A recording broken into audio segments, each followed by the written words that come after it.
What if you woke up one morning, grabbed your passport, and realized an entire section of the world had just been greenlit for visa-free entry into the United States? No consular lines that snake around the block, no interview nerves, no non-refundable application fees that vanish in the blink of an officer's stamp. Just an electronic authorization, a boarding pass, and the buzz of jet engines lifting dreams from one continent to another. That's the scenario quietly taking shape behind closed-door negotiations and data dashboards right now. Washington is weighing the final metrics for adding a string of Asian partners to the visa waiver program. The criteria are strict. Overstay, rates must hover near zero, biometric passports must be tamper-proof, counter-terror data must flow in real time. But several nations have spent decades hitting every benchmark. If 2025 truly opens the gates, the ripple won't merely reshape tourist itineraries. It will rewire trade lanes, alumni networks, startup capital, even the retirement calculus of American seniors hunting for safe, affordable havens abroad. Below is a deep dive, country by country, into the forces that earned each contender Washington's confidence and into the on-the-ground realities awaiting Americans who may soon wander in the opposite direction without a single page of visa. Paperwork. The average traveler sees Seoul as neon-lit ultra-modern bliss, bullet trains, cafe culture that never sleeps, phone speeds that make 5G elsewhere feel like dial-up. What often goes unnoticed is the ledger of trust South Korea keeps with U.S. Customs and Border Protection. Since joining the visa waiver program back in 2008, Korean nationals have posted one of the lowest overstay ratios on record. Compliance hovers around 0.2%, meaning for every 1,000 arrivals, fewer than 2 linger beyond the authorized 90-day window. That discipline is no accident. Decades of mandatory military service, a Confucian ethos of rule-keeping, and a powerful social stigma against violating agreements make visa infractions almost unthinkable. Meanwhile, the economic umbilical cord runs both ways. Samsung and SK Hynix pour billions into fabrication plants in Texas. The White House, in turn, fast-tracks semiconductor collaboration to shore up supply chain resilience. For U.S. citizens, reciprocity means a walk-up electronic travel authorization, a stamp on arrival, and 3 months to sample Korea's national health insurance. Foreign residents can buy in for roughly $85 per month. Mountain trails that start at subway exits, and intercity rail fares so modest a weekend in Busan costs less than a stateside tank of gas.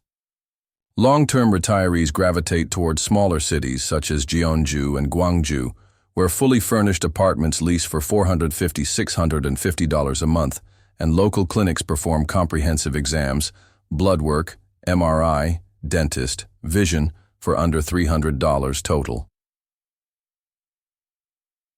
Picture an island so manicured that you can be fined for dropping a straw, yet flexible enough that it reinvented itself in a single generation from swampy entrepot to techno-financial powerhouse.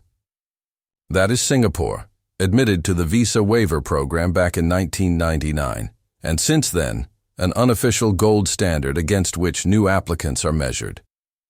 U.S. border analysts cite its microscopic in-country violation record, averaging below 0.15%, as proof that tight domestic law enforcement paired with generous outbound education subsidies keeps citizens moving freely, but returning promptly. The Lion City's passport is now ranked second strongest worldwide, and its data sharing protocols with DHS are integrated down to the barcode level. For Americans, the reward is effortless entry in the opposite direction and a chance to explore a laboratory of urban design, climate-controlled botanical domes, driverless MRT trains, public housing units that look like art installations. Retiring. Here isn't as pricey as Marina Bay's skyline implies. Step away from Orchard Road to suburbs such as Punggol or Yishun, and a 2-bedroom HDB resale rental can be secured for about $100 a month, with utilities rarely topping $90 thanks to government-regulated tariffs. Hawker Center lunches, laksa, satay, chicken rice, still ring in under $4, and subsidized polyclinic visits cost locals and permanent residents roughly $12 out of pocket before medicine, a fraction of the copay back home. For years, Taiwan hovered in diplomatic limbo, cherished by travelers for night market dumplings and alpine tea fields, yet overlooked by visa waiver deliberations because of the island's contested status. That changed when decades of immaculate compliance statistics and world-class passport security converged with Washington's supply chain anxiety. Taiwan's semiconductor manufacturing company fabricates the brain of every flagship smartphone. Protecting that pipeline means treating Taiwanese engineers and sales teams like trusted insiders. In 2025, Taipei finally lands its slot on the waiver list, capping a 2-decade march of anti-forgery e-passports, biographical data links, and single-digit overstay tallies. CBP cites 0.25% for FY 2023.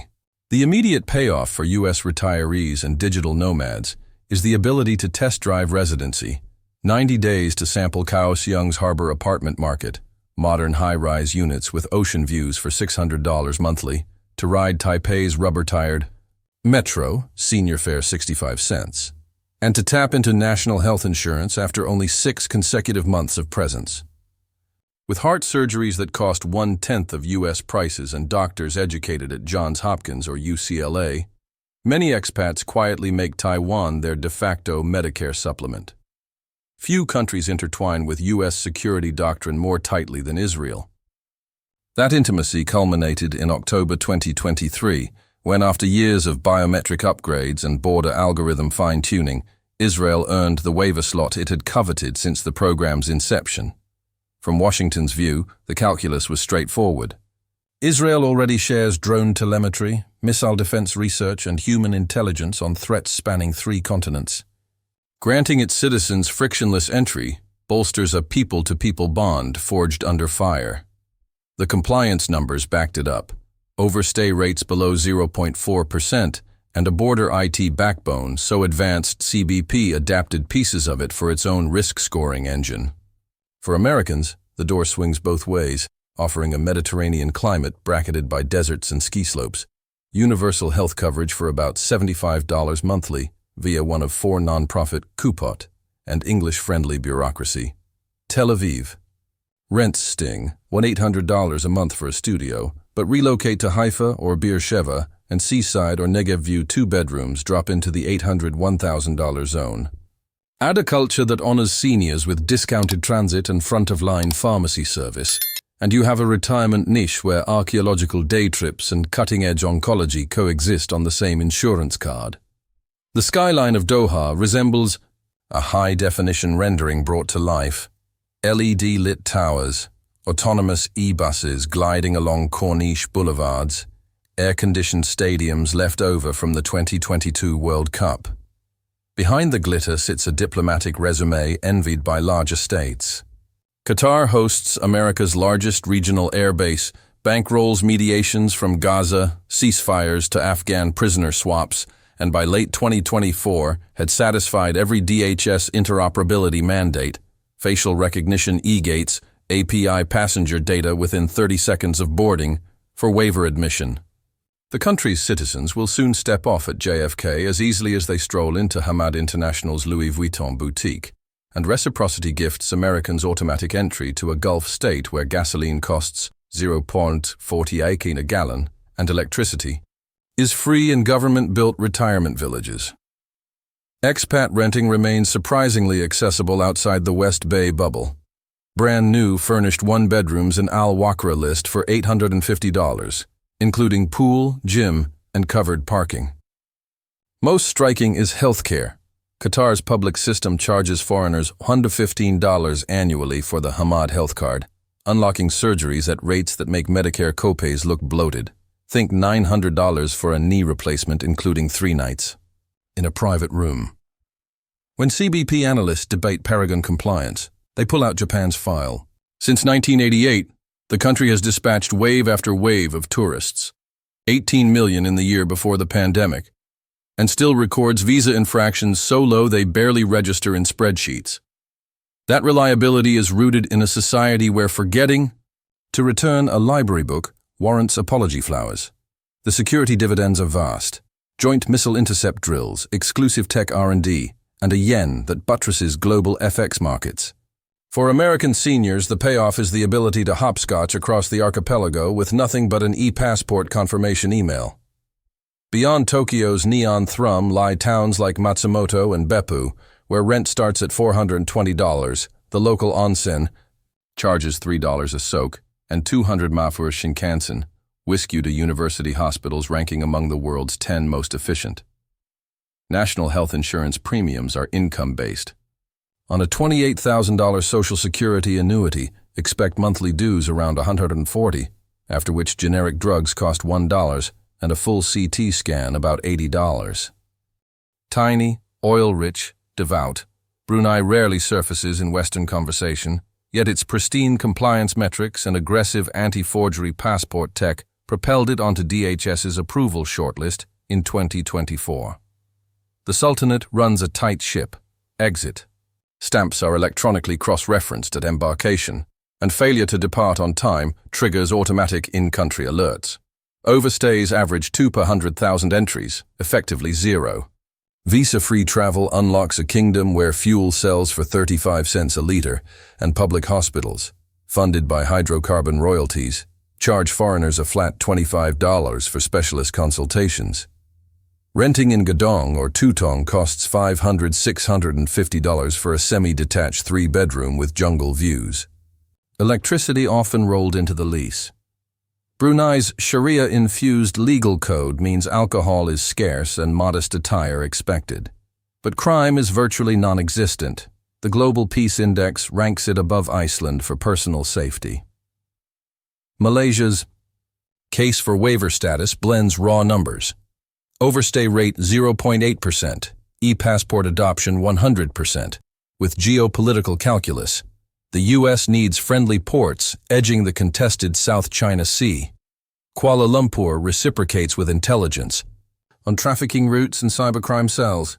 Should 2025 seal the deal, Malaysians will stream through U.S. e-gates, and Americans can trial-run life in a federation where English is an official administrative language, and budgeting $200 a month feels extravagant. Penang's UNESCO-listed Georgetown rents heritage shophouse lofts at $350. Cardiology consults at Island Hospital run $45, including echocardiogram. The Malaysia. My second home program already grants 10-year renewable residency to retirees placing roughly $36,000 in a local fixed deposit. Pair that with visa-free arrival, and the paperwork shrinks to a bank receipt and a health screening. Few nations weave family into foreign policy like the Philippines. 4.2 million Filipino Americans send $20 billion home annually, and Manila hosts 9 bases now accessible to U.S. forces under an expanded defense pact. DHS monitors saw that kinship reflected at airports. Filipinos exit on schedule, maintain biometric passports, and collaborate on human trafficking intel. Negotiations for waiver admission reached final draft stage in late 2024, with Manila fast-tracking an overstay deterrence campaign that slashed violator rates below the 3% eligibility ceiling. For U.S. retirees, the impact will be immediate. No more Manila consulate queues. Just land and enjoy 36 months visa-free. The Philippines already grants Americans 3-year rolling tourist extensions. In Dumaguete, a seaside 2-bedroom rents for $310. A housekeeper costs $60 a month, and Blue Cross Philippines offers silver tier insurance, wardroom, cataract surgery coverage for $720 per year at age 70. English signage everywhere makes settling in as frictionless as Florida. While the peso's gentle inflation means Social Security stretches 2 to 3x further than stateside. The final domino is also the largest. India's inclusion would be nothing short of epical. 1.44 billion citizens gaining instant access to U.S. shores demands flawless risk metrics. New Delhi has answered by rolling out chip-embedded next-gen passports, predictive exit control analytics, and deportation treaties for rare violators. Overstay rates among Indian tourists have already dipped to 1.6%, remarkable given volume, and DHS sources leaked in December 2024 that India may pilot a phased waiver, initially capped at 45-day stays for business and tourism, by late 2025. The strategic rationale is undeniable. America wants a populous democratic counterweight to China, and Indians already helm Amazon Web Services, YouTube, Microsoft, Adobe. For U.S. citizens, reciprocity would slash bureaucratic hassle to reach Ladakh's monasteries, Kerala's backwaters, and Mumbai's fintech incubators. Retire on $1,000 in Goa? Possible. Beachside one-bedrooms for $290. Full-time cook, driver pair, $220. Hospital stays at Manipal for $50 per night. Add India's new Ayushman Bharat Digital Health ID, expected to accept expat enrollment for under $90 annually, and suddenly, long-term living in the subcontinent looks less like a backpack fantasy and more like a Medicare workaround. 10 nations, each carrying distinct histories, demographics, and diplomatic weight, converge on a single threshold: visa-free passage into the United States, and by extension, visa-free returns for Americans hungry for safer, cheaper, richer experiences abroad. The paperwork may vanish, but the stories are just beginning. Korean entrepreneurs scouting Austin, Midwestern pensioners soaking in Japanese onsens, Qatari surgeons interning at Mayo Clinic, Filipino nurses flying home for Christmas on cheaper fares, and Indian AI founders pitching Silicon Valley VCs with no consular clock ticking. If the State Department stamps final approval in 2025, airports from Seoul to Kochi will erupt in boarding gate reunions that have waited a generation. And every traveler crossing either direction will carry a silent reminder: trust, once earned, becomes the most powerful stamp in any passport.